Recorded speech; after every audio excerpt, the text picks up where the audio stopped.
Ambati Silks, Kanchivaram Saree Store, now in Vijayawada. Exclusive Pattu Sarees, Salwas and Lehengas.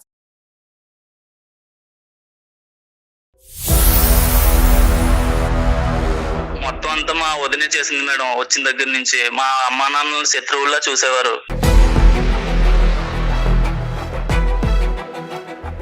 అమ్మా నాన్నలు అన్నయ్య ఎప్పుడైతే హైదరాబాద్ వచ్చారో తర్వాత వాళ్ళు బెంగతో వాళ్ళు చనిపోయారు సార్. వాళ్ళు వదిన కారణంగా అలా దిగజారిపోయాడు. తల్లిదండ్రుల్ని పక్కన పెట్టేసి అత్తమామలే నా తల్లిదండ్రులు అనేంతగా ఎదిగిపోయాడు మా అన్నయ్య.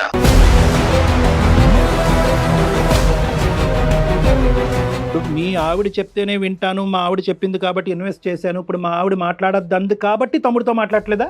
నా భార్య చెప్పండి నేనేం చేయలేను సార్. లేదన్నయ్య, పని లేకుండా ఎవరున్నారో అందరూ పని చేసుకుంటారు. 2 నిమిషాలు ఫోన్ మాట్లాడలేవన్నయ్య నువ్వు. మా బిజీలో మేము ఉంటాం రా.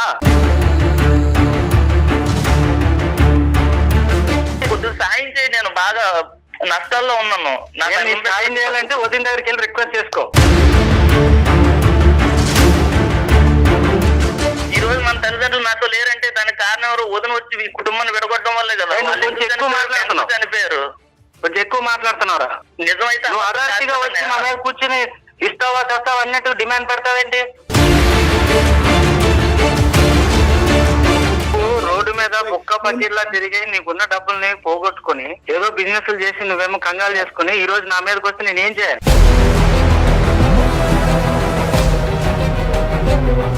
చూడదు సార్, అసలు వదినంటే తల్లితో సమానం అంటారు. ఈ రోజు కూడా నన్ను కొడుకులా చూడలేదు సార్ తను. అన్న కావాలి కానీ వదిన వద్దంటున్నారు మీరు. మీకంటూ ఒక రక్త సంబంధం గానీ ఒక ప్రేమ గానీ అలాంటివి ఉండవండి. సుమన్ టీవీ సమర్పించు అందమైన జీవితానికి స్వాగతం. నమస్తే కళ్యాణ్ గారు. నమస్తే జయ గారు. మురళి అని మనకు ఒక పర్సన్ మెయిల్ చేశాడండి. అన్నదమ్ముల మధ్య ఏదో చిన్న ఇష్యూ నడుస్తా ఉంది. తనే బిజినెస్ చేసుకోవాలనుకుంటున్నాడు. తమ్ముడు మనకి మెయిల్ చేసింది మురళి. ఆ బిజినెస్ కు సంబంధించి అన్న ఏదన్నా ఫైనాన్షియల్ గా సపోర్ట్ చేస్తే నేను ముందుకెళ్తాను, నాకు మా అన్న సపోర్ట్ కావాలి ఫైనాన్షియల్ గా అనేది ఇష్యూ అండి.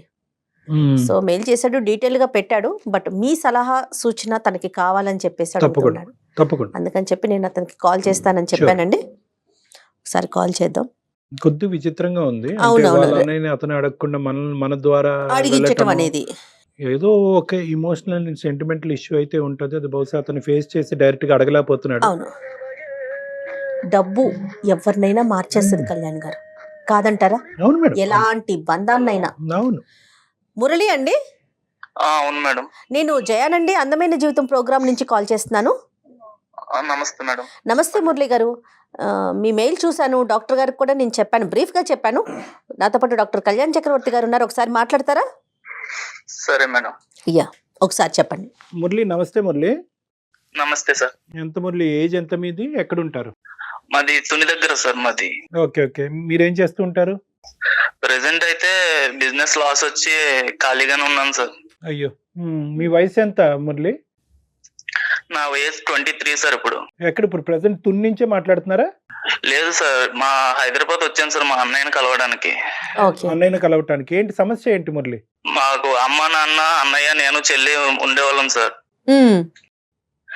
అమ్మా నాన్నలకి నాకంటే చెల్లి కంటే కూడా అన్నయ్యనే బాగా ప్రేమగా చూసుకునేవారు సార్. ఎప్పుడైతే అన్నయ్యకి పెళ్లి జరిగిందో అమ్మా నాన్నలు పక్కన పెట్టేశాడు సార్. అన్నయ్య పక్కన పెట్టేశాడు.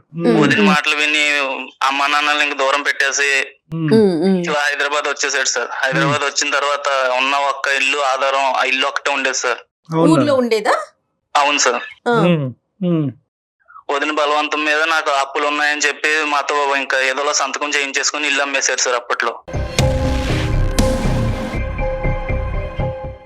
ఇల్లు అమ్మేయటం కూడా జరిగిపోయింది సార్. అప్పట్లో ఆ ఇల్లు 10 లక్షలు వచ్చింది సార్. అప్పట్లో 10 లక్షలు అంటే చాలా ఎక్కువ సార్ అది. ఇప్పుడు దాని ఇల్లు వాల్యూ 3.5 కోట్లు 4 కోట్ల దగ్గరలో ఉంటుంది సార్ అది. ఇప్పుడు వదిన మాటలు విని అమ్మా నాన్నలు శత్రువుల్లా చూసారు సార్. అంటే మీ వయసు కూడా చిన్నది, మీకు అర్థం కాలేదేమో పరిస్థితి ఏంటి అనేది. మనకున్న ఏకైక ఆధారం వెళ్ళిపోతుంది చేతుల్లోంచి అనేది మీకు అర్థం కాలేదు. అప్పుడు అర్థం కాలేదు సార్ నాకు. అమ్మా నాన్నలు పెట్టమన్నారు కదా అని చెప్పి పెట్టేశాను సార్ నేను సంతకం. మీ వాటా మీకు వచ్చింది, అందరికి వాటాలు సమానంగా పంచుకున్నారా మురళి గారు? పెద్దోడు కదా సార్, అన్నయ్య కొద్దిగా ఎక్కువ ఇచ్చారు సార్. చెల్లికి నాకు అమ్మా నాన్నలు ఉన్నారు కదా అని చెప్పేసి నేను అప్పట్లో మనీ గురించి పెద్దగా పట్టించుకోలేదు సార్. అమ్మా నాన్నలే చూసుకున్నారు. వాటా అప్పుడు సరిగ్గా వచ్చిందో కూడా నాకు పూర్తిగా తెలియదు సార్. లెక్క తెలియని వయసులేండి. ఆ, ఆ. సరే మురళి, తర్వాత ఏమైందన్న? ఇప్పుడున్న పరిస్థితి ఏంటి? తర్వాత వచ్చిన డబ్బులతో బిజినెస్ చేశాను సార్. బిజినెస్ లాస్ వచ్చింది. చదువుకోలేదా మీరేమీ? పెద్దగా అయితే ఏం చదువుకోలేదు సార్. ఇంకా అన్న వెళ్ళిపోయిన తర్వాత ఇంటర్ అయింది సార్ నాది. ఏంటి, ఏ బిజినెస్ ఇది మీరు చేసేది? చికెన్ షాప్ పెట్టాను సార్. ఓకే, లాస్ వచ్చిందా? అవును సార్, ఫ్రెండ్స్ తో లాస్ వచ్చింది. ఉందా మూసేసారా? ప్రెసెంట్ మూసేసాను సార్, ఇంకా అప్పుల్లో ఉండడం వల్ల. సరే సరే, మాకెందుకు చేశారు నాన్న? ఈ విధంగా అప్పుల్లో ఉన్నాం సార్. నా భార్య బిడ్డలు అది ఇప్పుడు ఏం చేయాలో అర్థం కావట్లేదు సార్. మా అన్న అయితే ఉన్నాడు కదా హైదరాబాద్ లో అని చెప్పి వచ్చింది సార్, ఏమన్నా హెల్ప్ చేస్తాడేమో అని. మీరు చెప్తే సహాయం చేసే పరిస్థితిలో లేడా అన్నయ్య? అన్న అయితే ఇప్పుడు చాలా బాగున్నాడు సార్ ఇప్పుడు. కాకపోతే నాతో అయితే సరిగ్గా మాట్లాడట్లేదు సార్ ఇప్పుడు. మాట్లాడలేదు. ఎన్ని సంవత్సరాల నుంచి మాటలు లేవు మీకు? దాదాపు 1.5 years నుంచి సార్. అమ్మ నాన్నతో మాట్లాడుతున్నాడా? అది కూడా లేదా? అమ్మ నాన్నలు అన్నయ్య ఎప్పుడైతే హైదరాబాద్ వచ్చారో తర్వాత వాళ్ళు బెంగతో వాళ్ళు చనిపోయారు సార్. వాళ్ళనైతే అన్నయ్య వచ్చిన తర్వాత అంత అమ్మ నాన్న ఎలా ఉన్నారని కూడా ఏ రోజు అడగలేదు సార్ నాకు ఫోన్ చేసి. సిస్టర్ పెళ్లి అయిపోయిందా? అమ్మ నాన్న చనిపోక ముందే అయ్యిందా? సిస్టర్ పెళ్లి అయితే అమ్మ నాన్నలు ఉండగానే అయింది సార్. కాకపోతే వాళ్ళకు కూడా పెద్ద ఏమీ లేదు సార్. వాళ్ళకు కూడా సిస్టర్ పెళ్లి అయితే చేసాం కానీ డెలివరీకి ఎవరైనా సరే ఏడపిల్ల అయినా సరే అమ్మ నాన్నలు ఇంటికి వచ్చి పుట్టింటితో ప్రసవం అవుతుంది. కానీ ఆ పరిస్థితుల్లో నేను లేను సార్. స్తోమత కూడా నాకు లేదు చేయించే స్తోమత. పంపించేసాను సార్. ఏంటి మేడం? అన్నయ్య చెల్లి గురించి కూడా చూడరా? లేదు మేడం, చెల్లి ఉన్నదన్న సంగతే మర్చిపోయాడు అన్నయ్య. అయ్యయ్యో, అసలు ఏంటి కారణం ఏంటంటారు? మీరేమనుకుంటున్నారు? మొత్తం అంతా మా వదినే చేసింది మేడం. వచ్చిన దగ్గర నుంచి మా అమ్మా నాన్నలు శత్రువుల్లా చూసేవారు. మా వదిన మాటలు విని మా అన్నయ్య ఇంకా మా అమ్మా నాన్నలు నెగ్లెక్ట్ చేస్తాడు బాగా అని. వదినే కారణం అంటారా, లేదంటే వదిన కారణానికి చూపెట్టి మీ బ్రదరే ఇలాగా దిగజారాడా? లేదండి, వదిన కారణంగా అలా దిగజారిపోయాడు. తల్లిదండ్రుల్ని పక్కన పెట్టేసి అత్తమామలే నా తల్లిదండ్రులు అని ఎంతగా ఎదిగిపోయాడు మా అన్నయ్య.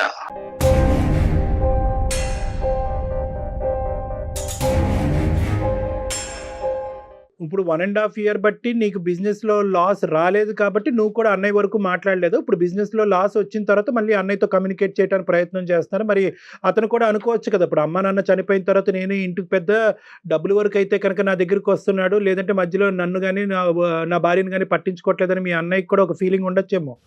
లేదు సార్, నేను చాలా సార్లు మధ్యలో ఫోన్ చేశాను ఎలా ఉన్నామని ఫోన్ చేయడానికి. నా ఫోన్ అసలు లిఫ్ట్ చేసేవాడు కాదు సార్, నెగ్లెక్ట్ చేసేవాడు.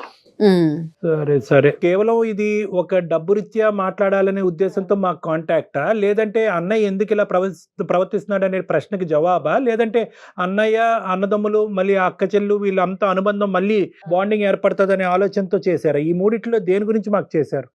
Bonding sir. నా అన్నయ్య నాకు కావాలి.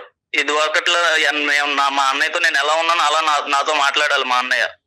అదే, అప్పుడు అక్కడి వరకు మనం తేలిస్తే సరిపోతుందా, లేదంటే అక్కడి వరకు వచ్చినటువంటి అన్నయ్య నష్టాల్లో కూరుకుపోయినటువంటి తమ్ముడిని కూడా తేలేయాలి కాబట్టి ఆర్థికపరమైనటువంటి సహాయ సహకారాలు కూడా అందించాలనే రిక్వెస్ట్ కూడా అడగాల?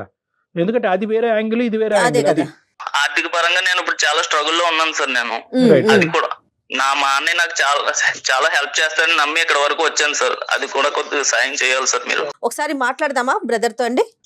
సరే మేడం. ఇక్కడ యూజువల్గా ఏమవుతుందంటే మేడం, ఇక్కడ ఇప్పుడు ట్రయాంగిల్ అయిపోతుంది. ఇక్కడ ఏంటంటే ఇప్పుడు ఆడవాళ్ళ సబ్జెక్ట్ కూడా వస్తుంది ఇక్కడ. ఎందుకంటే ఇప్పుడు అన్నయ్య ఒక్కడు ఒప్పుకుంటే సరిపోతుందా, లేదంటే అన్నయ్య ఒప్పుకోవటమే కాకుండా వదిన కూడా ఒప్పుకోవాలా? ఇప్పుడు ప్రతిదానికి వదినకి ఆవిడ పాత్ర అసలు నిజంగా ఎంత ఉంది, ఇతను ఎంత వరకు కరెక్ట్ చెప్తున్నాడు? ఒకటే మేడం, సమాజంలో ఎప్పుడు కూడా ఈ అనుబంధాలు ఆడవాళ్ళని ఇటువంటి అంశాల్లో ఎక్కడ పెట్టాలో అక్కడ పెట్టాలి. జోక్యం చేసుకుంటే ఇలాగే ఉంటుంది వ్యవహారం.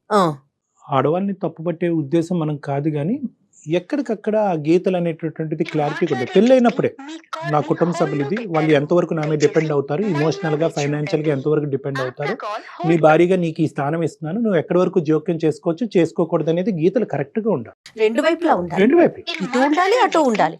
వాళ్ళు ఎంత వరకు ఉండాలి, వీళ్ళు ఎంత వరకు ఉండాలి. దయచేసి లైన్ లో వేచి ఉండండి.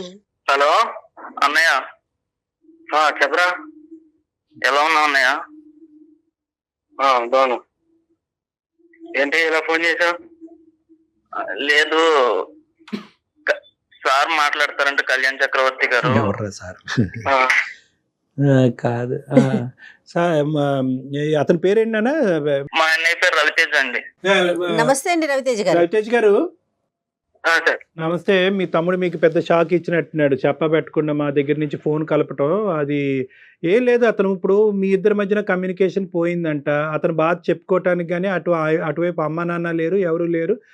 ఇప్పుడు ఆల్రెడీ ఫ్యామిలీతో పాటు ఉన్నాడంట. బిజినెస్ అనేటటువంటి దాంట్లో ఊబిలో కూరుకుపోయాడంట. సరే, ఫైనాన్షియల్ అంశం అనేది పక్కన పెడితే కనుక మోరల్ సపోర్ట్గా ఉండవలసినటువంటి మా ఏకైక దిక్కు మా అన్నయ్య ఒక్కడేనండి. అతని వరకు రీచ్ అవడానికి నాకు ఏ దారి కనిపించట్లేదు, మీరు తప్ప అని చెప్పి మాకు ఫోన్ చేసేటప్పటికి మేము ముందే చెప్పాం. అది కాదయ్యా, మేము మాట్లాడటం ఏంటి మీ అన్నదమ్ముల మధ్యన, నువ్వు డైరెక్ట్గా ఇంటికి వెళ్ళు లేదంటే ఫోన్ చేయంటే, అసలు ఆ అన్నయ్య నన్ను ఎంటర్టైనే చేయట్లేదండి, నా పరిస్థితి ఇలా ఉంది, నన్ను కాపాడండి సార్ అని అనుకుంటూ మాకు చేస్తే సరే అని చెప్పి మీకు కలపమని చెప్పాం. మేము సుమన్ టీవీ అందమైన జీవితం నుంచి మాట్లాడుతున్నామండి. నా పేరు డాక్టర్ కళ్యాణ్ చక్రవర్తి. నేను మానసిక వైద్య నిపుణుని ప్లస్ రిలేషన్షిప్ కౌన్సిలర్. సో మీకు ఓకే అంటే మీతో ఒక 2 నిమిషాలు మాట్లాడతాం మేము. మాట్లాడండి. రైట్. కాదు, ఇప్పుడు ఏంటి రవితేజ గారు, ఇప్పుడు ఏంటి మీ ఇద్దరి మధ్యన సమస్య? ఎందుకు మీ బ్రదర్కి మీకు మధ్యన ఇన్ని నెలలు బట్టి మాటలు లేవు? ఫోన్ చేస్తే డబ్బులు అడుగుతాడండి. ఫోన్ చేస్తే డబ్బులు అడుగుతాడు. డబ్బులు అడుగుతాడు. అవసరం ఉండి అడుగుతాడా, అవసరం లేకపోయినా అడుగుతాడా? ఏమన్నా పాడు చేస్తున్నాడా ఏంటండి, మీరేమనుకుంటున్నారు? నాకు ఆటోలో వచ్చిన డబ్బులతో నేను ఒక బిల్డింగ్ కొనుక్కుని బిజినెస్ చేసి పొజిషన్ లో ఉన్నాను. ఓకే, సంతోషం. వాడు మాత్రం ఆ డబ్బులంతా రోడ్ నంబర్ తిరిగి బొక్క పకెట్లో పోగొట్టుకున్నాడు.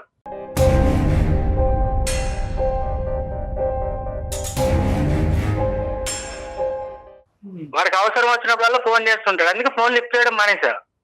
రైట్. సో ఓన్లీ డబ్బులకే మీ బ్రదర్ ఫోన్ చేస్తాడంటారు మీరు? అంతే కదండి, పొజిషన్ లో నేను ఉన్నాను కాబట్టి నన్ను అడగడానికి ట్రై చేస్తున్నాడు. ఆర్థిక లావాదేవీలు తప్ప ఇంకేమీ లేదండి? మీకు ఒక సిస్టర్ కూడా ఉన్నట్టున్నారు రవితేజ గారు? అవునండి. ఆవిడతో కమ్యూనికేషన్ ఎలా ఉంది మీది? సిస్టర్ ఉన్న సంగతే మర్చిపోయాడండి ఆయన.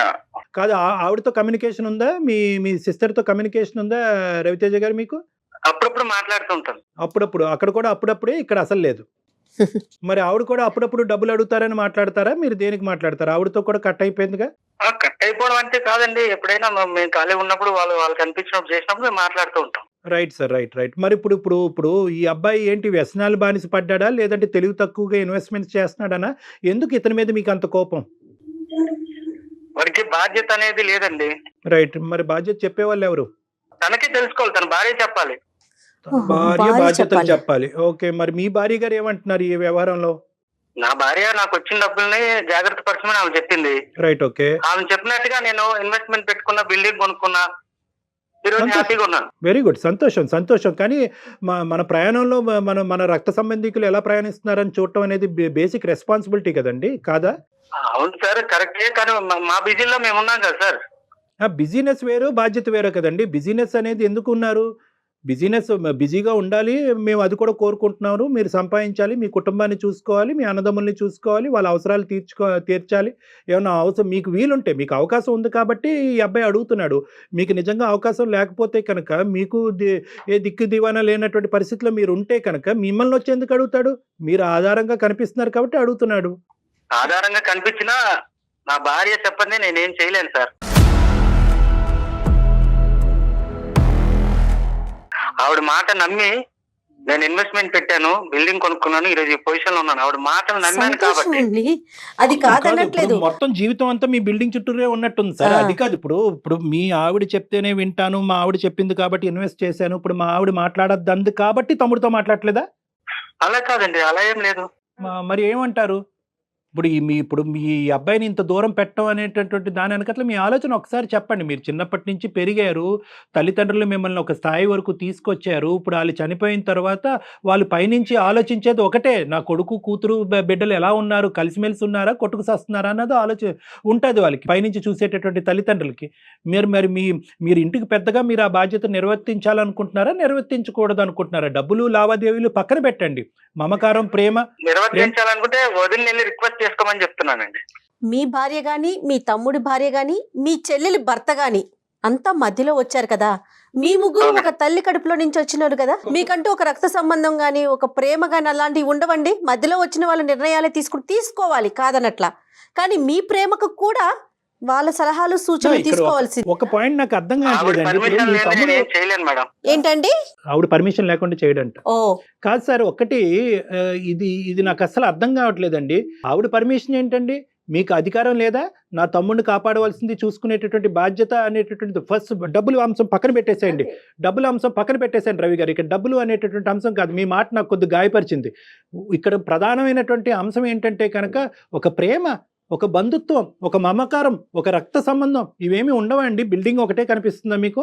ఆవిడ బిల్డింగ్ అది కట్టించాము. కూడా మీ ఆస్తి పరంగా వచ్చి మీ డబ్బుల పరంగా వచ్చినటువంటి ఆలోచనని ఆవిడ ఏం చేశారంటే ఆవిడ ప్లాన్ ద్వారా కరెక్ట్ ఇన్వెస్ట్మెంట్ చేయించడం వల్ల మీరు ఒక స్థాయిలో ఉన్నారు. ఎవరు సంపాదించిన డబ్బులండి? ఇది నేను పచ్చిగా మాట్లాడితే ఎవరు సంపాదించిన డబ్బులు? మీ తల్లిదండ్రులు సంపాదించేటటువంటి డబ్బులే కదా. ఆ డబ్బులతోనే కదా మీరు ఈరోజు ఒక స్థానంలోకి వచ్చారు. ఆ తల్లిదండ్రులు సంపాదించినట్టు ఆ తల్లిదండ్రులు ఎవరైతే ఉన్నారో వాళ్ళు ఎందుకు సంపాదించారు? రేపొద్దున మీరు అందరూ సెటిల్ అయ్యి బాగా ఉండాలని చెప్పి. నేను డెవలప్ అయ్యాను కదా సార్. వాడి డబ్బులు వాడు పాడు చేసుకున్నాడు. ఎవరండి? అందరూ తెలివితేటలు అతను ఒకలాగా ఉండవు కదండి. అతని తలరాత అలా ఉంది, మీ తలరాత ఇలా ఉందండి. మన 5,000 ఒకలాగా ఉన్నాయా? నేనేం చేయాలి సార్? నేను బాగా ఇప్పుడు నాకు బాధ్యతలు నాకు పిల్లలు ఉన్నారు. వాళ్ళ రవితేజ గారు మీకు ఎంతమంది పిల్లలండి? ఇద్దరండి. ఓకే, వాళ్ళిద్దరు ఎప్పటికీ కలిసి ఉండాలని కోరుకుంటారా? ఎవరి దారి వాడిదేనా? ఓన్లీ డబ్బులు అవసరం అయితేనే నువ్వు వాళ్ళు తలుపు తడతావంట. మిగతా టైంలో అసలు వాళ్ళ ఇంటికి వెళ్ళవంట. వాళ్ళ వదిలికి ఏమి గౌరవం ఇవ్వంట. ఇప్పుడు సంవత్సరం తర్వాత ఫోన్ చేశాడు, అన్నయ్య బాగున్నావా, పిల్లలు బాగున్నారా, వదిలి బాగున్నారని మాట్లాడేది లేదు, అడిగేది లేదండి. డబ్బులు కావాలి కాబట్టి ఫోన్ చేశాడు. ఏ మురళి, దీనికి నీ సమాధానం ఏంటి మురళి? లేదు సార్, నేను ఫోన్ చేసిన ప్రతిసారి కాల్ లిఫ్ట్ చేయడు సార్. అసలు ఫోన్ ఎత్తాడు. సర్లే, ఎలా మాట్లాడతాను సార్ నేను? ఫోన్ చేసిన ప్రతిసారి డబ్బులు కోసం అనుకుని ఫోన్ కట్ చేసేస్తాడు. లేదన్నయ్య, పని లేకుండా ఎవరున్నారు, అందరూ పని చేసుకుంటున్నారు. 2 నిమిషాలు ఫోన్ మాట్లాడలేవన్నయ్య నువ్వు. మా బిజీలో మేము ఉంటాం రా. ఫోన్ చేస్తావా, ఎదురు చూస్తుంటామా? 2 నిమిషాలు డబ్బులు డబ్బులు డబ్బులు అంటే డబ్బులు చెట్లు కాస్తున్నాయా? డబ్బులు చెట్లు కాస్తున్నాయి నేను అనలేదన్నయ్య. మరి కొద్దిగా సాయం చేయి, నేను బాగా నష్టాల్లో ఉన్నాను. సాయం చేయాలంటే వదిన దగ్గరికి వెళ్ళి రిక్వెస్ట్ చేసుకో. వదిన అడగాల్సిన పని నాకే. నేను ఏమన్నా అడగాలనుకుంటే నిన్ను అడుగుతా. వదిన అడగడానికి నామోసియా? తల్లి లాంటిది కదా. నీకేమైంది? ఈ రోజు మన తల్లిదండ్రులు నాతో లేరంటే దానికి కారణం ఎవరు? వదిన వచ్చి ఈ కుటుంబాన్ని విడగొట్టడం వల్లే కదా. కొంచెం ఎక్కువ మాట్లాడుతున్నావు. చనిపోయారు. కొంచెం ఎక్కువ మాట్లాడుతున్నారా?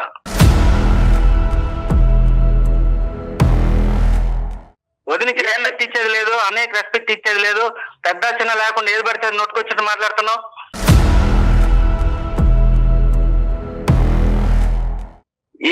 డబ్బులు సహాయం కోరినప్పుడు రిక్వెస్ట్ నిజమైతే నువ్వు అదార్తిగా వచ్చి మా మీద కూర్చుని ఇస్తావా చేస్తావా అన్నట్టు డిమాండ్ పెడతావేంటి?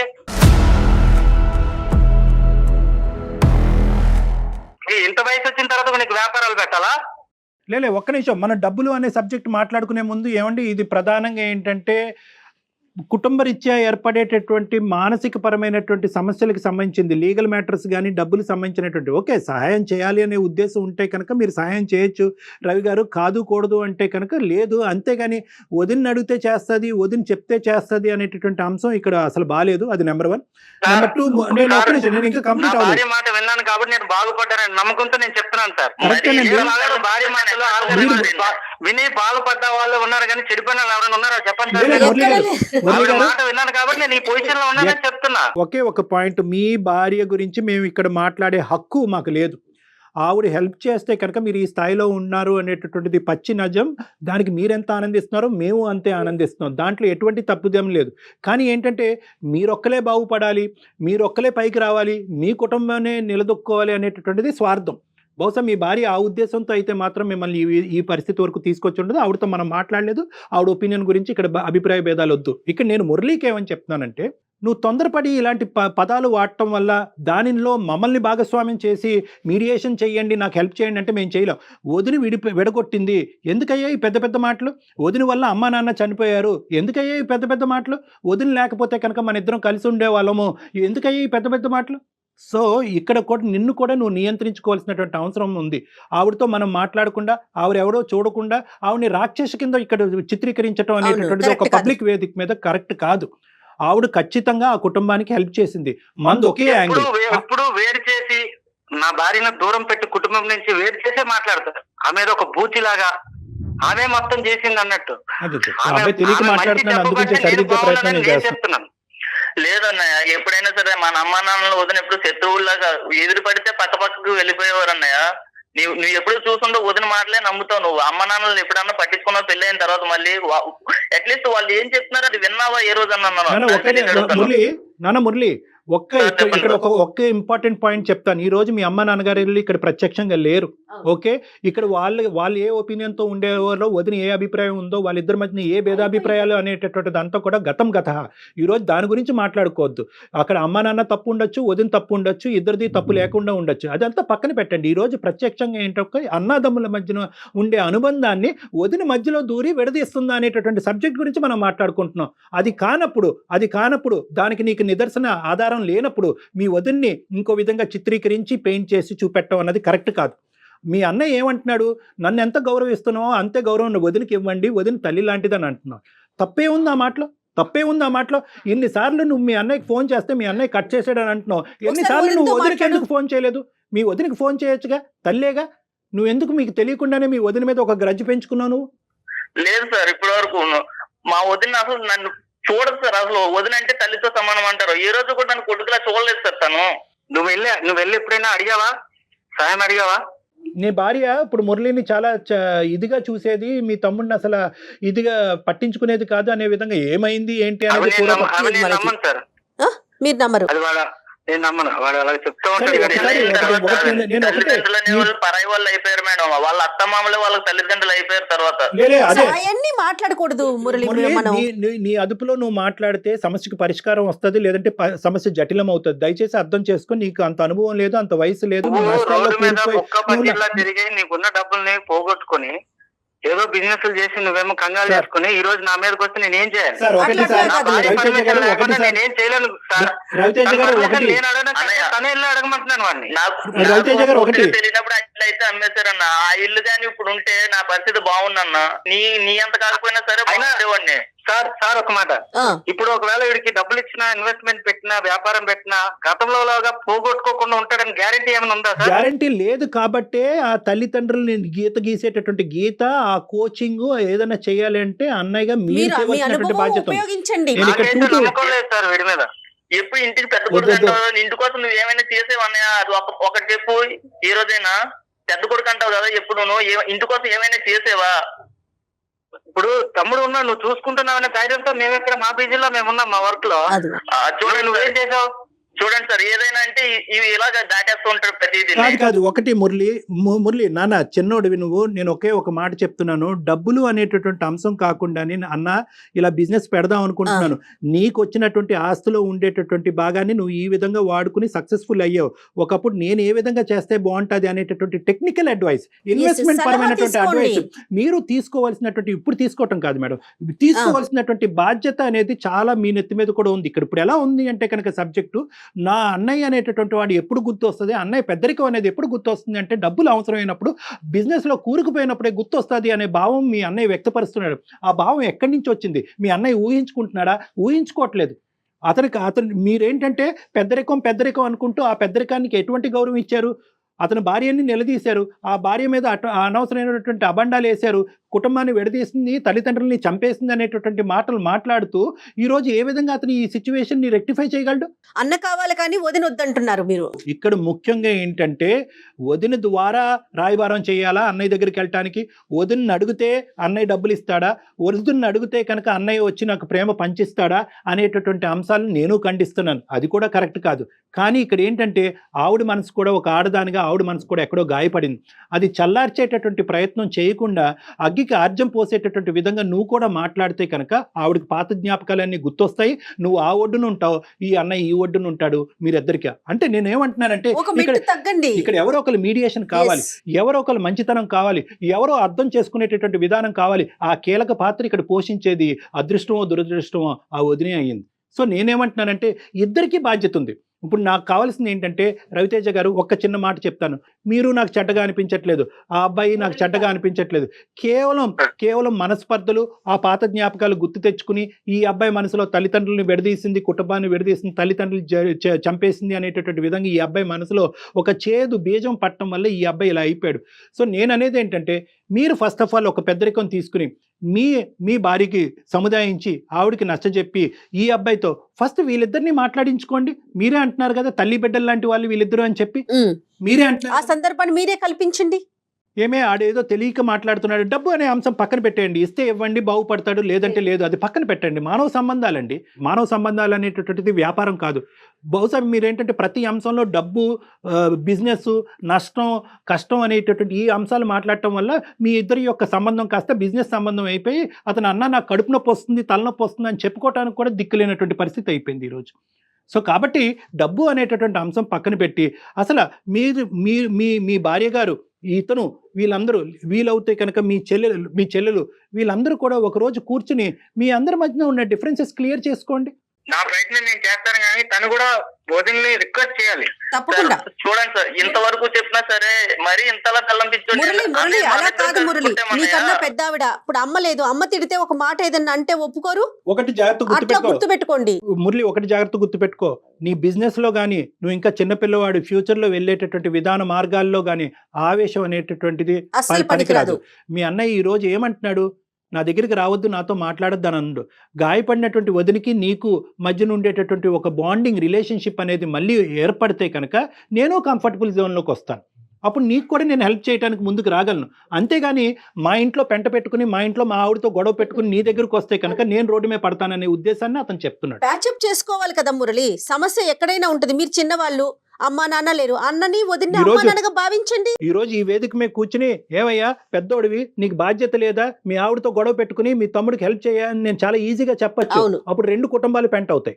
నీ జీవితం పాడైంది, బిజినెస్ పరంగా అతని జీవితం కూడా పాడవుతుంది. అది కరెక్ట్ కాదు. ఈ రోజు నేనేమంటున్నానంటే ఎక్కడ గౌరవం ఇవ్వాలో అక్కడ గౌరవం ఇవ్వండి. అతను చేసేటటువంటి ప్రయత్నం అతను చేస్తాడు, మీ బ్రదరు. అదే విధంగా ఏంటంటే వదిన ఈజ్ ఈక్వల్ టు తల్లి అనేటటువంటి పాత జ్ఞాపకాలన్నీ తీసేసి ఆవిడకి ఇవ్వాల్సినటువంటి గౌరవం మీరు ఇవ్వండి. మొత్తం అంతా సద్దుమనం అవ్వకపోతే నన్ను వచ్చి అడగండి. మురళి వింటున్నారా? ఒక మెట్టు తగ్గాల్సిన అవసరం ఇప్పుడు మీ దగ్గరే ఉందండి. సార్ వాళ్ళు వదిలిని రిక్వెస్ట్ చేయలేనుడు రేపు పొద్దున డబ్బులు ఇచ్చి నమ్మకంగా జాగ్రత్తగా మళ్ళీ వ్యాపారం చేసుకుని మళ్ళీ బాగుపడతాడు నమ్మకం మాకు ఎలా కుదురుతుందండి. రవి గారు, సంబంధాలు మెరుగుపరచుకోండి. నేను చూడలేదు మేడం. అడగొచ్చు, ఓకే, భార్యకి ఇవ్వాల్సిన స్థానం భార్యకి ఇవ్వచ్చు, ఓకే. ఏదైనా సరే ఇంకా వదిన దగ్గరికే వెళ్ళాలంటే ఎలా మేడం? వదిన దగ్గరికి వెళ్ళమంటలేదు నాన్న, నువ్వు కన్ఫ్యూజ్ అవ్వద్దు. రిక్వెస్ట్ చేయమంటున్నాను నేను. అతను ఏమంటున్నాడంటే అందరూ కలిసి ప్రయాణం చేయాలంటే అందరూ కలిసి ప్రయాణం చేద్దాం. కేవలం నాతో ఒక బంధుత్వం పెట్టుకుని వదిన్ని మళ్ళీ దూరం పెడతారు. ఆల్రెడీ ఇంతకు ముందు అయినటువంటి గొడవల వల్ల లెటెస్ట్ ట్రావెల్ టుగెదర్. నన్ను ఎంత బాగా అయితే నువ్వు కావాలి అని అనుకుంటున్నావు, ఈ కుటుంబంలో నీ వదిన కూడా ఒక భాగమే, ఆవిడ కూడా మనం రప్పించుకుందాం అనేటటువంటి విధంగా అతను చెప్తున్నాడు. రవితేజ, ఒకటి నాన్న, ఆ అబ్బాయి చిన్నపిల్లోడు, అనుభవాలు తక్కువ ఉన్నాయి. నీ బిజినెస్ పరంగా నష్టాలు రావటం వల్ల డిప్రెషన్లోకి వెళ్ళాడు. కాబట్టి ఎంత కాదనుకున్నా ఇంటికి పెద్దవాడిగా నీ భుజం మీద చాలా బాధ్యత అయితే ఉంది. అది సొంత అన్నదమ్ముల్ని మీరు చూసుకోకపోతే ఇంకెవరు చూసుకుంటారండి? మన అన్నదమ్ముల్ని, మన అక్క చెల్లెల్ని మనం కదా చూసుకోవాలి. ఓకేనా? మీరిద్దరు మాట్లాడుకోండి, ఫస్ట్ ఇద్దరు మాట్లాడుకోండి. ఇలా ఫోన్లో కాదు, డైరెక్ట్గా కలవండి. మీ భార్యను కల్పించే ముందు ఫస్ట్ మీరిద్దరు ఎక్కడన్నా బయట ఎక్కడన్నా ఫస్ట్ కలిసి మీ ఇద్దరి మధ్యన ఉన్న డిఫరెన్సెస్ ఫస్ట్ క్లియర్ చేసుకున్న తర్వాత దయచేసి ఆవిడకి కూడా ఒక 2 మాటలు చెప్పి ఈ అబ్బాయిని మీ ఇంటికి తీసుకెళ్ళి అందరు కూర్చుని మాట్లాడుకోవటానికి ఒక ప్రయత్నం చేయండి. కూర్చుని మాట్లాడుకుంటే ఖచ్చితంగా రిజాల్వ్ అయ్యే సమస్య ఇది. అలాగే. ఓకేనా?